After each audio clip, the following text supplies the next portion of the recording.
Hello friends, আসসালামু আলাইকুম। Welcome back to my channel. আশা করি যে যেখান থেকে দেখছেন সবাই ভালো আছেন।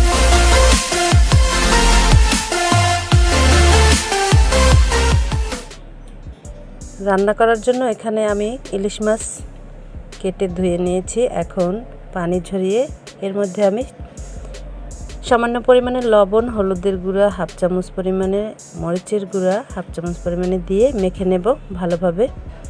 ম্যারিনেট করে 5 মিনিট এটাকে আমি একটা সাইডে রেখে দেব।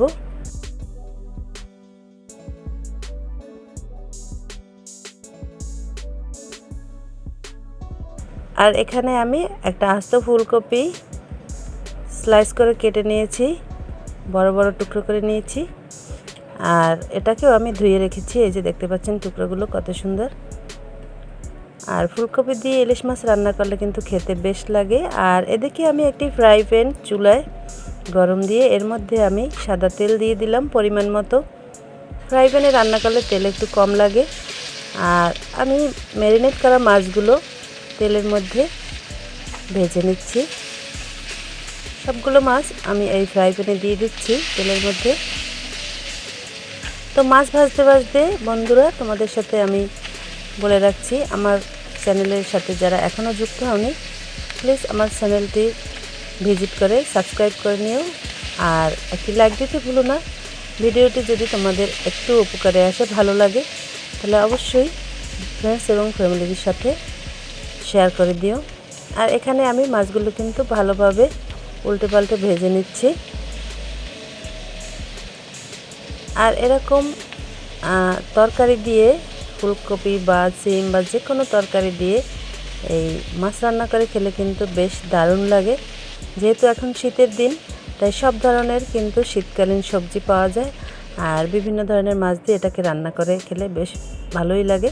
মাছগুলো আমার ভাজা হয়ে গেছে। এখন আমি একটি কড়াই চুলায় চাপিয়ে দিলাম।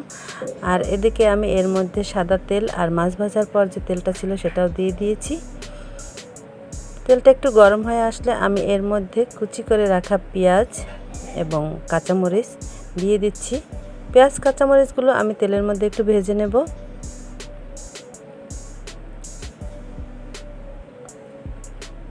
পেঁয়াজটা একটু নরম হয়ে আসলে এর মধ্যে আমি লবণ দিয়ে দিয়েছি পরিমাণ মতো, 1 চামচের মতো। দিয়ে দিলাম হলুদের গুঁড়া 1.5 চামচ, দিয়ে দিলাম মরিচের গুঁড়া 1 চামচ। আর একটু পানি দিয়ে আমি মশলাটা কষিয়ে নিচ্ছি, তা নাহলে নিচে লেগে যাবে, পুড়ে যাবে। তাই আর আমি একটু ভালোভাবে কষিয়ে নেব। এখন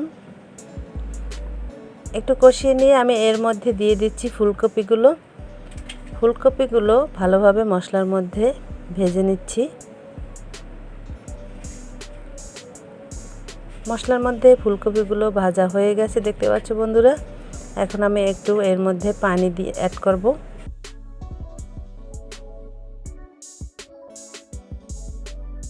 পরিমাণ মতো পানি দিয়ে দেব। এই যে ঝোল রান্না করার জন্য কিন্তু বেশ একটু পানি দিতে হবে। তো আমার পানি আরও প্রয়োজন, তাই আমি আরেকটু পানি দিয়ে দিলাম। এখন এটা ফুটে ওঠা পর্যন্ত অপেক্ষা করব। আর ফুলকপিটা একটু সিদ্ধ হয়ে আসলে এটার মধ্যে আমি কিছুটা টমেটো টুকরো করে রাখা আছে সেগুলো দিয়ে দেব।